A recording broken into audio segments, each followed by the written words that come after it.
Oi amores, tudo bem? O vídeo de hoje a gente vai falar algumas diferenças entre termos que muitas pessoas não sabem. Então a diferença entre surto, pandemia, endemia, epidemia. Então eu achei importante a gente conversar um pouquinho sobre isso e falar também um pouquinho pra vocês sobre as pandemias mais famosas da história. Então um pouquinho de cultura. Por quê? Porque eu acho que depois de uma pandemia aconteceram no mundo, isso já há muito tempo, mudanças que ficaram definitivas. Então eu acho importante a gente entender esse contexto histórico pra gente conseguir trazer pro dia de hoje algumas coisas que eu acho que vão mudar e que eu acredito que possa ser benéfico pós-pandemia. Então, pra começar, se inscrevam aqui no canal, já deixa o like, me segue no Instagram e vamos lá.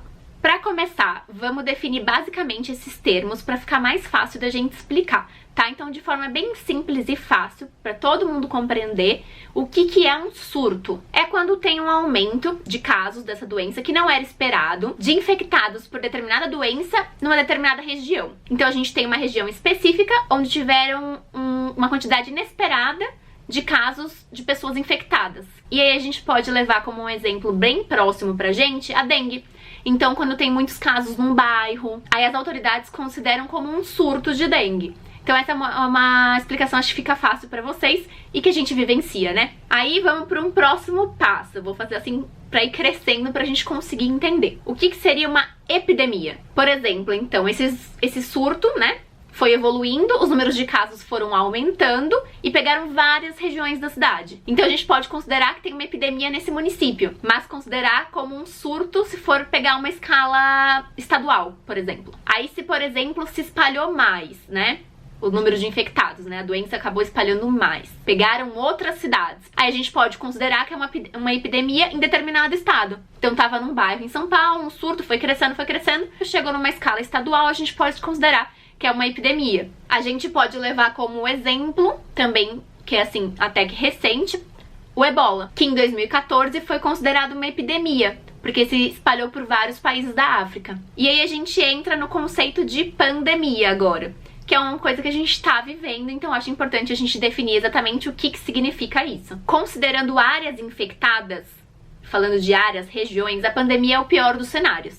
Por quê? Porque é quando aquela epidemia que estava restrita a uma região alcança escalas mundiais. Então afeta várias regiões por todo o mundo. E aí a gente entra num outro conceito. Para a Organização Mundial de Saúde considerar uma pandemia de fato, países de todos os continentes precisam ter caso confirmado da doença, tá? Estamos vivendo hoje, então, uma pandemia relacionada a esse novo vírus. Mas tivemos há um tempo atrás, não muito distante, que foi em 2009, eu acho, se eu não me engano, a famosa gripe suína. Então, essa doença também foi considerada como uma pandemia. Então, ela tinha casos confirmados em países de diversos continentes. Agora, um outro conceito pra vocês que, na verdade, não tá relacionada à quantidade de casos, mas sim a quão frequentes são os casos naquela região. Que aí a gente chama de endemia. Que a gente vai falar, por exemplo, que é um assunto que a gente ouve bastante, da febre amarela. Então a gente sabe que aqui no Brasil, a região norte é uma região considerada endêmica para febre amarela.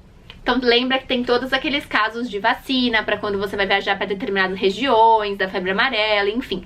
Então tem esse outro conceito de endemia que foge um pouquinho da quantidade e vai mais direcionado à frequência da doença nas regiões, tá? Bom, explicamos alguns conceitos, né, pra ficar claro do que se trata cada coisa. E eu vim falar pra vocês de algumas pandemias famosas que tivemos, bem resumidamente e de forma bem simples, pra gente entender toda essa parte histórica, tá bom? Mas assim, história nunca foi a matéria que eu mais gostei na escola.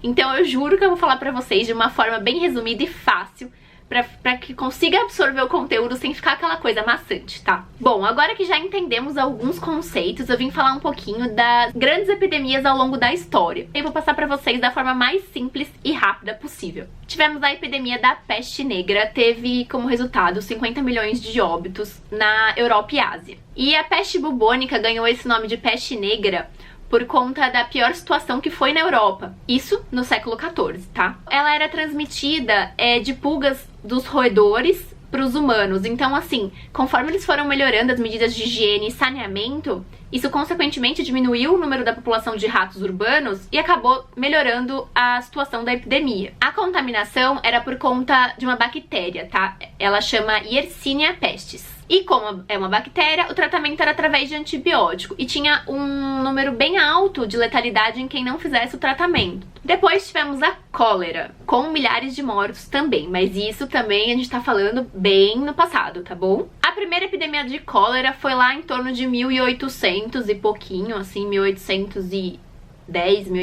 entre 10 e 20, tá? E desde então, o vibrião colérico, que é o agente causador, sofreu várias mutações. Então tiveram ciclos e ciclos dessa epidemia por conta da mutação. A contaminação é por conta de água e alimentos contaminados. E basicamente essa bactéria, ela fica no nosso intestino e ela libera uma toxina, tá? E causa uma diarreia intensa. E o tratamento também é à base de antibióticos. Tivemos também a tuberculose, que teve 1 bilhão de mortos. Então, assim, foi uma doença que teve um número alto de óbito. E isso entre 1850 e 1950. Então, foi um período grande que contabilizou todos esses óbitos. Eles identificaram o bacilo de Koch, que é o bacilo causador da tuberculose. Isso lá em 1800 e tanto, mas a gente vê que essa doença ressurgiu com força em países mais pobres, subdesenvolvidos, que o Brasil é um exemplo deles. Então é uma doença que também aparece como doença oportunista em pacientes que têm AIDS, que são pacientes que já têm uma imunodepressão. É uma doença respiratória, então o contágio vai de pessoa para pessoa. E os sintomas, acho que basicamente todo mundo sabe, ataca os pulmões, então é uma doença respiratória, tá? Tosse, febre. O tratamento também é a partir de antibióticos e é um tratamento bem longo, então assim, no mínimo de 6 meses. Depois tivemos a varíola, que é estranho a gente pensar, pois a gente tem vacina hoje, né?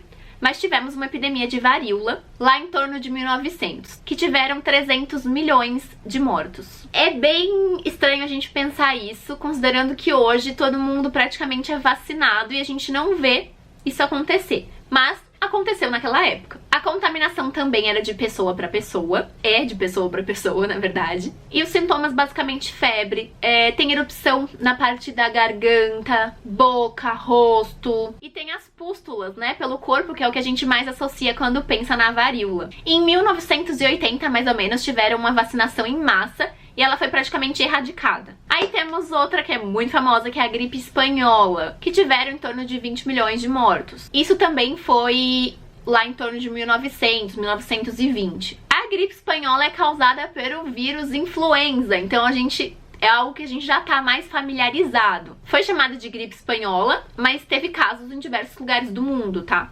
É uma doença que se propaga pelo ar também, então por gotículas. Aí você espirra, você tosse, enfim, você elimina essas gotículas e acaba passando de pessoa para pessoa. Alguns dos sintomas: dor de cabeça muito forte, dor no corpo, calafrio. Ela também é uma doença que atinge os pulmões. Então esses são alguns dos sintomas. Falando de influenza, que a gente ouve bastante no dia a dia, por que ela ainda tá aqui? Porque é um vírus que sofre diversas mutações. Então a gente não fica imune a ele, porque ele toda hora tem mutação, entendeu? Por isso que a gente ainda ouve falar do vírus influenza. E aí tem diversas classificações dentro dele, tá? Então a gente tem vacinas que previnem a contaminação sobre subtipos específicos do vírus da influenza. Tivemos tifo, a famosa febre tifoide, que foi uma outra epidemia. Deixou 3 milhões de mortos na Europa Oriental e Rússia, e isso também foi em torno de 1920, 1922. É causada por uma bactéria, nesse caso, que é a Rickettsia.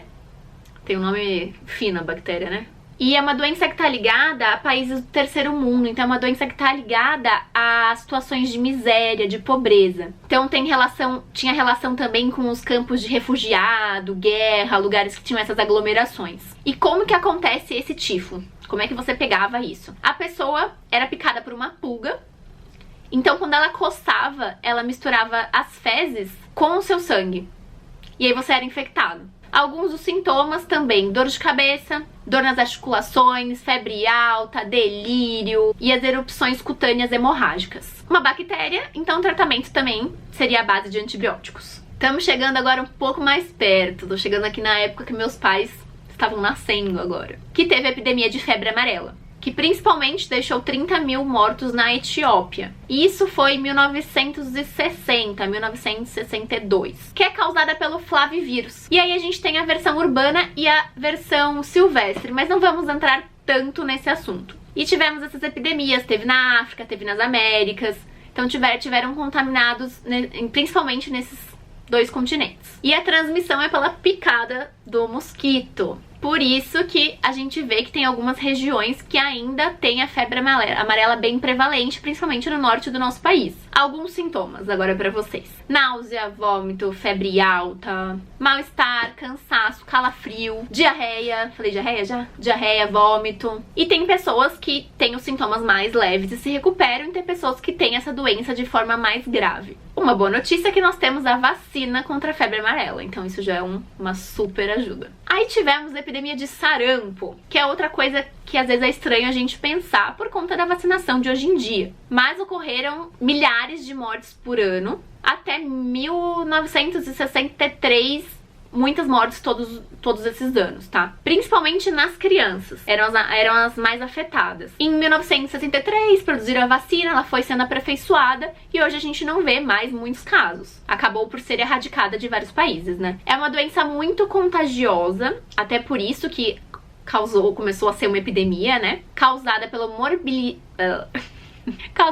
morbilivírus, e ele é propagado por meio de secreções mucosas. A pessoa tá doente, secreção mucosa acaba contaminando outras pessoas. Os sintomas são as erupções vermelhas na pele, principalmente, que é o que a gente mais nota, mas dá febre, dor de cabeça, mal-estar, inflamação de via respiratória. E em relação a tratamento, enfim, na verdade a gente tem as vacinas para prevenir essa doença. Tivemos também malária, como uma outra epidemia, que é transmitido pelo protozoário Plasmodium. Segundo a Organização Mundial de Saúde, é considerada a pior doença tropical da nossa atualidade, tá? E ela perde em gravidade, assim, só pra AIDS. A contaminação é pelo sangue, tá? Quando a pessoa é picada pelo mosquito que tá contaminado por esse Plasmodium. E esse protozoário, vamos dizer assim, ele tem uma predileção pelo fígado e pelas nossas células vermelhas do sangue. E, infelizmente, não temos vacinas eficientes, então nós temos o tratamento, que seriam, na verdade, drogas pra gente tratar e curar esses sintomas. E aí a gente chega na AIDS, que a gente também ouve bastante na atualidade, que foi uma doença que foi identificada em 1981 nos Estados Unidos, e desde então foi considerada uma epidemia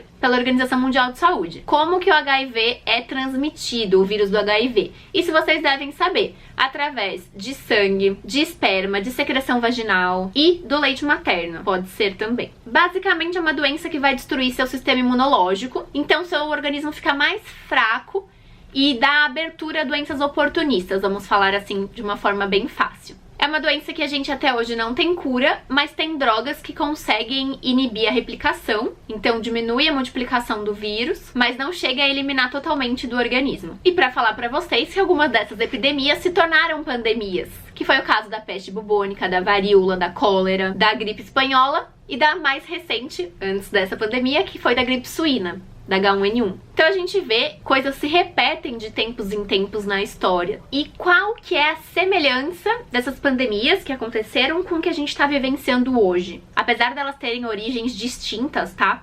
Algumas foram bactérias, outras foram vírus, protozoário, tiveram diversas maneiras de infecção, enfim. O que a gente vê de semelhança é o comportamento humano frente a essa situação, frente a essas enfermidades. E a gente vê que as primeiras formas assim de prevenção se dão devido ao medo da população com esse acontecimento. Então, na época da peste negra, que adotou esse conceito da quarentena. Mas também não é de hoje que a gente tem um ponto negativo frente a essas pandemias, que é a falta de conhecimento de algumas pessoas e elas se apegarem à crendice popular ou às famosas fake news. Então, mesmo com essas diferenças ideológicas, né, relacionadas ao tempo, à região, então a diferença geográfica, das diferenças sociais, a gente vê que elas causam sempre uma mudança de comportamento e sempre tem a disseminação de informações falsas. É que agora com a internet a gente vê que essas fake news bombam muito mais fácil. Então a gente consegue,